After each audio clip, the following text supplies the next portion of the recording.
Inilah masa pemerintahan dari Presiden Joko Widodo dan juga Yusuf Kala, dan kita ingin tahu sejauh mana progres dari pemerintahan pada era kali ini dan seperti apa yang diharapkan dari pemerintahan ini selama sisa masa pemerintahan kali ini. Dan kita akan membicarakan hal ini bersama dengan Wakil Presiden Yusuf Kala.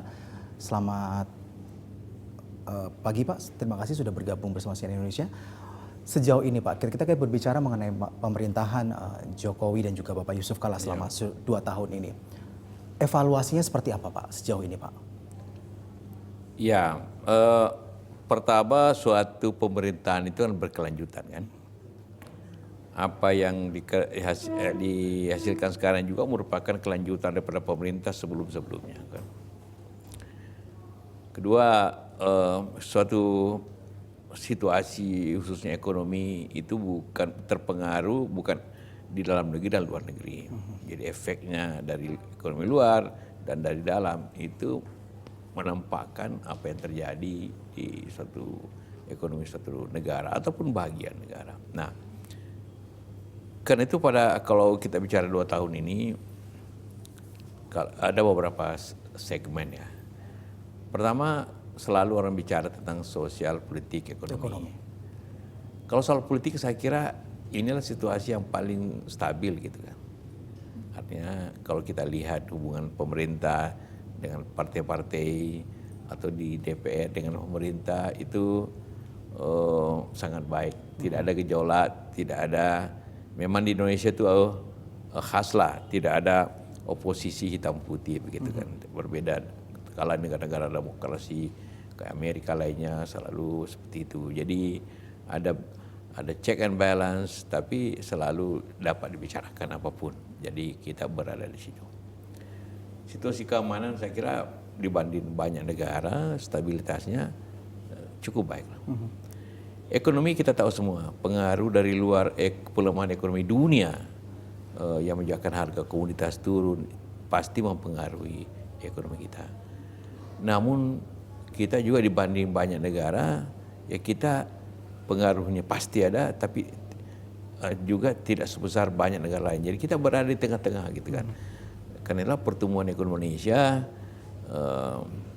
dibawa dari katakanlah China dan India, tapi masih di atas daripada banyak negara di ASEAN. Seperti itu. Jadi walaupun mungkin secara pertumbuhan Filipina lebih tinggi karena dia hasil daripada beberapa tahun sebelumnya. Akibatnya ekonomi itu juga menurun dibanding tahun sebelumnya akibat pengaruh-pengaruh itu.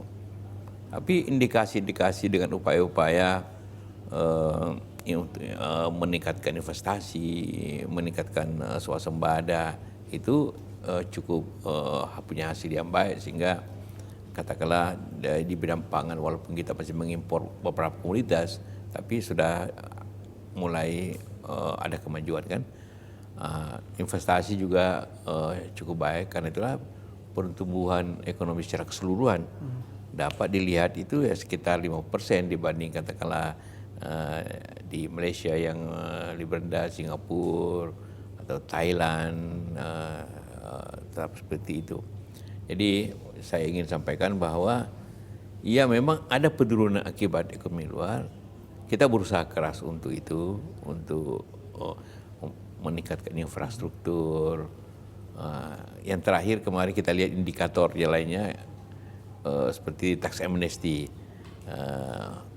Ternyata memang dibawa daripada target pemerintah, tapi di atas semua perkiraan hampir semuanya pengamat ekonomi juga pemerintah termasuk saya itu perkiraannya lebih tinggi, kenyataannya seperti itu. Itu menandakan bahwa sebenarnya pengusaha mulai memberikan ada trust kepada pemerintah dan juga semua ingin bersatu padu untuk memperbaiki meningkatkan jalannya ekonomi kita. Dan ini semua terkait dengan paket kebijakan ekonomi yang sudah dikeluarkan pemerintah sejauh ini Pak? Tentu paket ekonomi tentu punya pengaruh, tapi ini kan paket ekonomi kan bagian daripada perbagian, itu ada pengaruh. Tapi secara umum juga ada trust yang lebih baik di kalangan itu. Begitu juga investor asing yang mulai kembali, pariwisata yang juga berkembang lebih baik, ataupun investasi domestik karena inflasi turun berarti harga tidak naik, jadi belanja itu stabil gitu. Tapi tidak pertumbuhannya tentu tidak seperti yang target semula, tapi tidak juga jatuh benar. Ya. Dari beberapa paket kebijakan ekonomi yang sudah dikeluarkan pemerintah, sejauh ini paket kebijakan mana Pak yang mungkin dianggap masih belum bisa menarik minat pengusaha dan juga para investor ini untuk bisa lebih mengembangkan lagi bisnisnya? Paket-paket itu umumnya untuk memberikan kemudahan. Kemudahan memperoleh perizinan yang sampai katakanlah izin awal 3 jam itu bisa dicapai. Begitu juga paket-paket yang lainnya lebih terbuka, kita mengurangi daftar negatif list contohnya. Itu berarti ada keterbukaan, bagaimana mempermudah perumahan. Semua itu kan sebenarnya inti daripada paket itu mempermudah investasi, intinya pokoknya seperti itu, dan mendorong datang. Itu antara pasti memberikan hasil seperti itu, di samping tadi suasana kepercayaan masing-masing. Yang kedua juga akibat bagian-bagian di dunia ini ekonominya sulit, katakanlah di Amerika, di Eropa, maka banyak orang memilih Indonesia sebagai yang masih mempunyai harapan dan pasar luas gitu kan.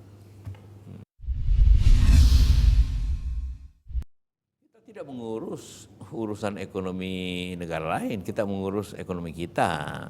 Jadi masalah di Singapura, ya kita tidak punya urusan untuk itu. Ya pastilah mereka kan di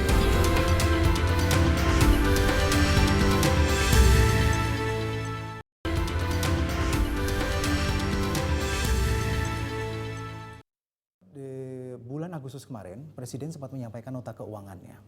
Dan dalam penyampaian nota keuangan ini memang dalam asumsi ekonomi secara makro bahwa target pertumbuhan ekonomi tahun ke depan ini mungkin tidak akan sebesar tahun-tahun sebelumnya.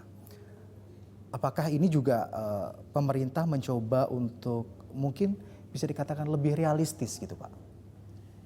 Iya, pertama kita realistis seperti yang selalu kita sampaikan, ini pelemahan ekonomi dunia sehingga harga-harga komoditi yang utama yang disediakan kayak batu bara, kayak sawit itu turun. Sekarang sudah agak merangkak naik sedikit. Mulai naik lagi, batu bara sudah menaik, sawit juga sudah naik dalam batas. Yang lain seperti contohnya, begitu yang lain nikel sudah mulai karena mungkin stocking yang di Cina, di negara lain sudah mulai berkurang. Jadi mulai lagi bergerak, walaupun bergeraknya tidak cepat kayak dulu kan. Nah, itu juga menimbulkan, ya karena itu target itu sangat dinamis sesuai kondisi dalam dan luar, ya dalam dan luar.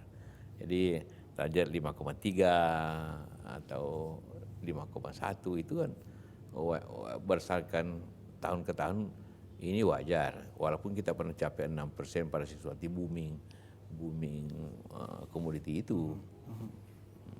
Nah, kemudian kita berbicara mengenai tax amnesty yang berakhir pada tanggal 30 September kemarin, dinilai sudah cukup mampu memberikan hasil yang lebih baik gitu, bisa dikatakan begitu, karena bisa mencapai sekitar 50% dari target, sekitar 165 triliun targetnya. Tapi ada kritik bahwa sebagian besar ini tebusan justru berasal dari dalam negeri gitu, bukan berasal dari luar negeri begitu. Bagaimana Pak Yusuf? Tajuk amnesti belum berakhir. Ini tahap pertamanya yang berakhir. Tahap berikutnya itu sampai dengan Maret tahun depan. Karena kalau sekarang orang deklarasi cukup bayar 2%, nanti 3%, kemudian 4%. Itu memang begitu tahapan-tahapan, maksudnya agar segera. Target memang seperti saya katakan juga tadi, itu di atas perkiraan banyak orang, termasuk di pemerintah sendiri. Walaupun pemerintah Menteri Keuangan dulu menetapkan jumlah yang cukup besar. Nah, sekarang kalau ada tiga macam sebenarnya kan deklarasinya. Deklarasinya justru hampir 4.000 triliun. Tapi memang sebagian besar deklarasi dalam negeri. Deklarasi luar negeri itu tidak besar, hanya 137 itu repatriasi. Repatriasi 37 dan tebusannya itu hampir 100 T. Jadi ya hampir 60% daripada target, 57% lah kalau lebih daripada targetnya 165 gitu kan. Jadi sedangkan masih sampai Maret akan datang. Jadi kita haraplah ini akan masih bergulir waktunya. Dan teks amnesti ini kan juga akhirnya mau tidak mau membuat beberapa negara tetangga terutama Singapura juga sedikit gerah gitu dengan kebijakan pemerintah Indonesia ini, karena ada beberapa pengusaha yang mencoba menarik dananya dikembalikan ke Indonesia. Sejauh ini bagaimana sikap Indonesia dengan tanggapan dari sejumlah negara-negara tetangga tersebut? Kita tidak mengurus urusan ekonomi negara lain, kita mengurus ekonomi kita. Yang kita perkirakan memang sejak awal bahwa akibat terlalu longgarnya undang-undang devisa kita, terlalu liberalnya dan tidak terlalu liberalnya aturan impor ekspor kita, sehingga dengan mudah kan sejak dulu kita yakini itu gunanya waktu itu agar berkembang investasi dari luar. Tapi efeknya juga terjadi capital flight dari dalam negeri. Karena itu yang capital flight itu ya kita harapkan dengan aturan yang jelas itu harus masuk kembali untuk ekonomi Indonesia dan lebih menguntungkan sebenarnya. Bahwa terjadi masalah di Singapura, ya kita tidak punya urusan untuk itu. Ya pastilah mereka, karena Singapura itu ekonominya sebagian besar ekonomi jasa dan juga pusat keuangan di Asia sama dengan Hong Kong. Maka apabila ada capital flight yang keluar dari Singapura, tentu bagi dia masalah. Karena apalagi juga dengan pelemahan ekonomi dunia sekitarnya, tentu money market atau capital market di sana juga pasti ya sebagian besar pendapatannya Singapura di situ, ya pasti melemah kan. Lalu ketika bisa dikatakan perekonomian Indonesia cukup stabil gitu ya Pak JK, sekitar pada kisaran 5-6% gitu tingkat pertumbuhan ekonominya. Selain dengan paket kebijakan ekonomi yang disupport, yang dikeluarkan oleh pemerintah, kemudian upaya apa lagi rencananya yang akan dikeluarkan oleh pemerintah untuk semakin mungkin lebih pada menstabilkan pertumbuhan ekonomi yang sudah ditetapkan oleh pemerintah ini? Yang pertama, ekonomi ini kan ditopang oleh 3 hal. Ekonomi pembangunan infrastruktur dari pemerintah atau pembangunan belanja modal dari pemerintah, belanja barang, itu menggerakkan ekonomi. Kedua, investasi dari dalam negeri. Nah, itu juga karena itu kenapa perbankan kita membuat kebijakan sehingga bunga lebih turun supaya lebih kompetitif lah ya. Ketiga, investasi dari luar. Nah ini 3 hal ini harus dijaga. Bagaimana investasi dari luar itu dengan kemudahan, dengan kepastian hukum yang baik, itu dapat masuk. Tapi bagaimana juga investasi dalam negeri. Nah ini ada kesempatan dengan teks amnesti di mana modal atau dana masuk dari luar lebih banyak, itu dapat menjadi investasi dalam negeri, memberikan lapangan kerja, memberikan multiplier effect lebih lagi, membangun infrastruktur bersama dengan pemerintah. Itu dia yang bisa memajukan bangsa ini, memenuhi kebutuhan pokoknya. Katakanlah bidang pertanian, itu adalah kebutuhan pokok yang harus kita penuhi. Pengalaman masa lalu kemarin waktu SBY yang kedua berasal dari Partai Demokrat, ya semuanya berakhir dengan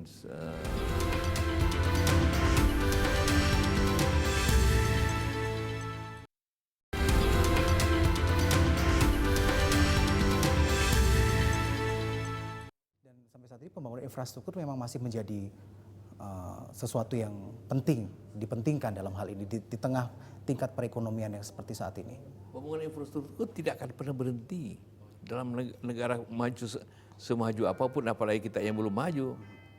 Karena penduduk bertambah, ekonomi bergerak, ya tetap jalan harus ditambah, jembatan harus ditambah, listrik harus ditambah, telekomunikasi harus lebih modern, lebih baik, ya terus menerus. Apalagi negara seperti kita ini yang infrastruktur dasarnya masih perlu diperbaiki, pengairan harus lebih baik, agar produksi pangan lebih baik, jalan-jalan ke pedesaan harus lebih baik, jalan-jalan antar provinsi harus lebih ditingkatkan, kereta api harus lebih cepat, seperti itu harus, pelabuhan harus lebih besar agar orang dwelling time-nya cukup rendah dibanding dengan Singapura contohnya. Semua ini tetap saja dibutuhkan karena ini tugas pemerintah dan juga swasta. Meskipun dengan pembangunan infrastruktur tersebut dibutuhkan biaya yang cukup luar biasa di semacam itu, Pak. Dan minat investor untuk masuk ke Indonesia juga masih perlu diyakinkan lagi dengan berbagai macam paket kebijakan itu. Oh iya, masih cukup besar. Coba sederhana saja. Jakarta kan terkenal macetnya. Artinya apa menyelesaikan itu? Ya dibutuhkan MRT yang lebih banyak lagi. Dibutuhkan katakanlah monorail atau LRT, ya, light train itu lebih banyak lagi. Itu dibutuhkan kira-kira itu saja minimum 100 kilometer. Kalau enggak bisa itu. Nah, dibutuhkan subway lebih banyak lagi. Nah, itu butuhkan ribuan triliun itu. Dibutuhkan listrik yang lebih banyak lagi, dibutuhkan juga tuh ribuan triliun terus menerus itu. Jadi urusan infrastruktur tidak akan pernah habis sampai kapanpun. Amerika tetap mau bangun jalan baru, tetap memperbaiki kereta api. Jepang juga tetap, apalagi kan juga seluruh infrastruktur itu ada batas waktunya, 30 tahun atau 20 tahun kereta harus diganti, 30 tahun listrik juga harus diperbaharui atau penyusutannya, tetap aja ada. Nah, terkait dengan anggaran pendapatan belanja negara yang beberapa waktu lalu beberapa pos sempat dipotong dan sebagainya, terkait dengan kebijakan dari Menteri Keuangan Ibu Sri Mulyani, sejauh ini menurut Bapak dengan sistem pemotongan anggaran-anggaran semacam itu, apakah memang ini cukup efektif gitu untuk sedikit mengurangi pendapatan belanja negara? Anggaran kan terdiri dua komponen, penerimaan dan pengeluaran. Nah, yang pertama yang paling diperhitungkan ialah penerimaan dulu, bukan pengeluaran. Pengeluaran gampang. Yang sulit itu penerimaannya, pajak dan sebagainya. Nah, ini akibat perkiraan pajak ini, penerimaan pajak tidak sesuai target, maka pengeluaran juga harus dikurangi. Itu disebut pemotongan anggaran. Karena penerimaan pajaknya tidak memenuhi target, maka juga pengeluarannya harus disesuaikan ke situ. Karena kita ada batasan defisit, hanya dapat batasan meminjam. Itu tidak boleh lebih daripada 3% daripada GDP kan. Jadi sejauh ini kebijakan apa yang dilakukan oleh Ibu Sri Mulyani memang sudah sesuai dengan tahapan-tahapan yang ditetapkan oleh pemerintah? Iya, harus begitu. Kalau enggak, kita nanti berutang terlalu banyak, bunganya kepanjangan. Akhirnya habis juga APBN kita di belakang hari. Jangan kita bebankan terlalu besar beban ekonomi kepada anak cucu terlalu besar. Kalau itu bebannya kita nikmati sekarang, mereka harus bayar. Nah, itu bahwa ada batas tertentu ya. Karena itu batas tertentunya maksimumnya 3%, kita memilih 2,5%. Akibat kita ingin tetap stabil begitu, maka harus dipotong anggaran yang melebihi itu. Tapi yang dipotong pertama, anggaran yang kalau dipotong tidak menyebabkan masalah di ekonomi secara umum, kayak biaya perjalanan, biaya rapat, biaya makan, biaya apa, rutinitas lah seperti itu. Tidak boleh bikin tambah pegawai, perumahan tidak boleh, kantor-kantor tidak boleh dibikin, seperti itu. Karena memang pos belanja ini memang paling besar posnya ketimbang yang lain, ya Pak. Ya. Oke, Pak Yusuf, kita berbicara mengenai kabinet nih Pak. Kenapa harus profesional Pak? Begitu banyak kepentingan di situ, pengalaman masa lalu kemarin waktu SBY yang kedua berasal dari Partai Demokrat, ya semuanya berakhir dengan negatif kan jadinya, masalah. Saya kira di samping profesionalismenya itu perlu diperbaiki, juga supaya jangan banyak gesekan kepentingan. Karena memang pos Menteri ESDM ini memang posisi yang sangat penting dan sangat cukup bisa cukup penting begitu ya Pak Iya ya? pasti, dan di SDM itu dulu itu waktu zaman Soeharto bidang sumber daya itu oil and gas dan pertambangan itu 70% dari pendapatan. Sekarang sih sudah turun sisa 25%. Tapi tetap tinggi. Tetap tinggi dan menyangkut banyak hal. Kita tidak mau ini tidak profesional.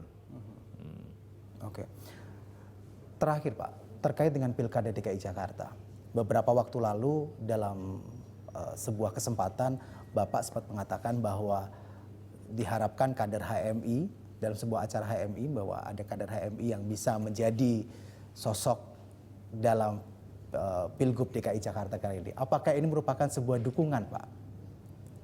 Pertama, Anda bisa bayangkan nggak kalau ada pertemuan suatu organisasi, ya contohnya HMI itu, kemudian ada calon HMI terus saya mengatakan, jangan pilih calon ini, pilih yang lain.